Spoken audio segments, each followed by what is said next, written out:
Hello दोस्तों। आज की कहानी है लाडली का बोझ। अनीता अपने माता पिता की बहुत लाडली थी। 3 बड़े भाइयों की बहन थी। कोई भी चीज़ मांगने पर उसी वक्त सामने हाजिर हो जाती। पूरे घर में रोब था उसका। पूरे परिवार और नौकरों पर राजकुमारी की तरह हुक्म चलाती थी अनीता। स्कूल में भी पूरा रोब था उसका। बड़े घर की लाडली जो थी वह। ऐसे ही उसने कॉलेज में दाखिला लिया। उसके ठाट बाट बड़ी गाड़ी में आना जाना, हर दिन नया फैशन देखकर हर कोई उससे दोस्ती करना चाहता था। थोड़े ही दिनों में उसके बहुत से दोस्त बन गए। पूरे कॉलेज में उसकी अपनी ही एक पहचान थी। इन दिनों उसके घर एक रिश्ता आया। खानदानी लोग थे और पापा की पुरानी जान पहचान थी उनके साथ। अनीता के साथ कोई ज़बरदस्ती नहीं थी, पर अनीता ने फिर भी हाँ कर दी क्योंकि वह अपने परिवार से बहुत प्यार करती थी। वह जानती थी कि वह लोग उसका अच्छा ही सोचेंगे। लड़के का नाम आकाश था। आकाश काफ़ी पढ़ा लिखा और समझदार लड़का था। ससुराल वाले भी बहुत अच्छे थे। ससुराल में अनीता की जगह वैसी ही थी जैसी कि मायके में। कोई भी कार्य अनीता की सलाह के बिना नहीं होता था। सबकी लाडली बहू बन गई थी वह। फिर उसके घर एक बेटे का जन्म हुआ। राहुल अनीता को जान से प्यारा था। पोता पाकर ससुराल वाले तो फूले नहीं समाते थे। अनीता कभी कभी सोचती कि उसकी किस्मत कितनी अच्छी है। उसका हर अपना उसे कितना प्यार करता है। चाहे जीवन में कैसा भी समय आए, मेरे अपने हमेशा मेरे साथ हैं। मैं कभी अकेली नहीं हो सकती। कितनी खुशकिस्मत हूँ मैं। पर शायद अनीता की खुशियों को उसकी अपनी ही नज़र लग गई थी। एक दिन वह मायके जाने की जिद कर बैठी। आकाश को बहुत काम था, लेकिन वह फिर भी उसे ले गया। रास्ते में उनकी गाड़ी अन्य गाड़ी से टकरा गई।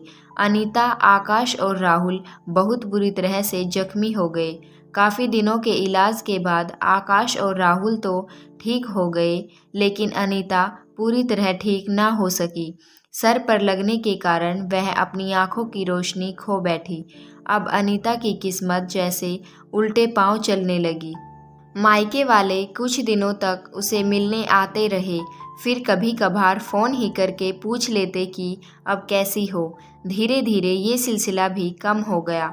ससुराल वालों की सहानुभूति भी कम होने लगी। घर में किसी को पास बैठने के लिए कहती तो जवाब मिलता, बहुत काम है, अब तुम भी हाथ नहीं बटा सकती।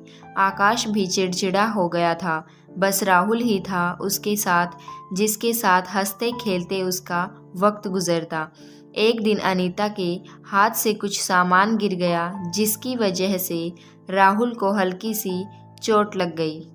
अनीता के सास ससुर ने राहुल को उससे अलग कर दिया कि कहीं उसके ना देखने की वजह से बच्चे का कोई नुकसान ना हो जाए। अनीता अंदर से टूट चुकी थी।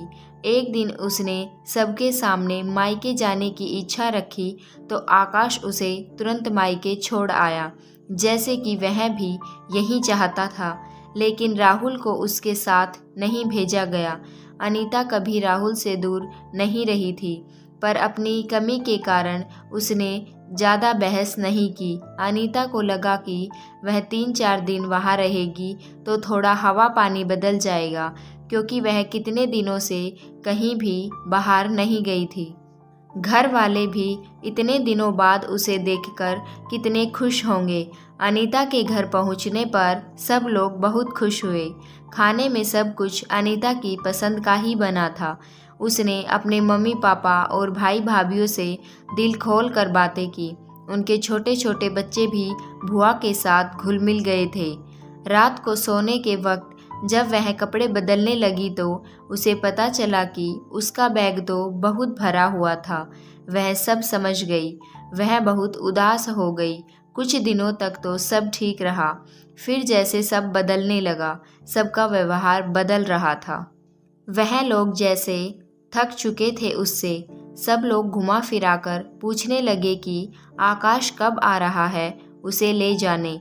वह बहाना बना देती, जबकि वह जानती थी कि उस घर में अब उसके लिए कोई जगह नहीं। अनीता से चलते वक्त कुछ ना कुछ नुकसान हो जाता। थोड़ी बहुत टोका टाकी उसे सुनाई देती। वह टाल देती। एक दिन उसके हाथ से लगकर एक कीमती फूलदान टूट गया। छोटी भाभी ने बहुत हंगामा मचाया। अनीता के माता पिता रोज रोज के झमेलों से तंग आ गए थे। उन्होंने आकाश को खुद से फ़ोन कर दिया। आकाश अनीता को अपने घर ले गया। अनीता को अपने परिवार वालों से ये उम्मीद ना थी।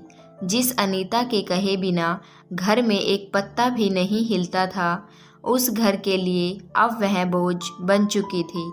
आकाश के साथ ससुराल आते वक्त वह बहुत खुश थी, क्योंकि वह अपने घर जा रही थी, अपने जिगर के टुकड़े राहुल के पास। परंतु यह खुशी भी कुछ पल की ही थी।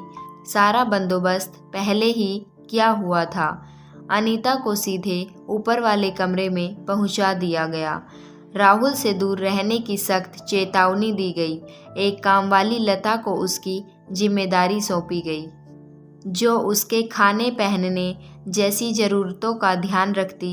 अनीता ज़्यादातर चुप ही रहती। कभी कभी कामवाली लता से थोड़ा बतिया लेती। उसके जरिए राहुल का पता चल जाता। सबकी लाडली बेटी और बहू सबके लिए लाडली से बोझ बन चुकी थी।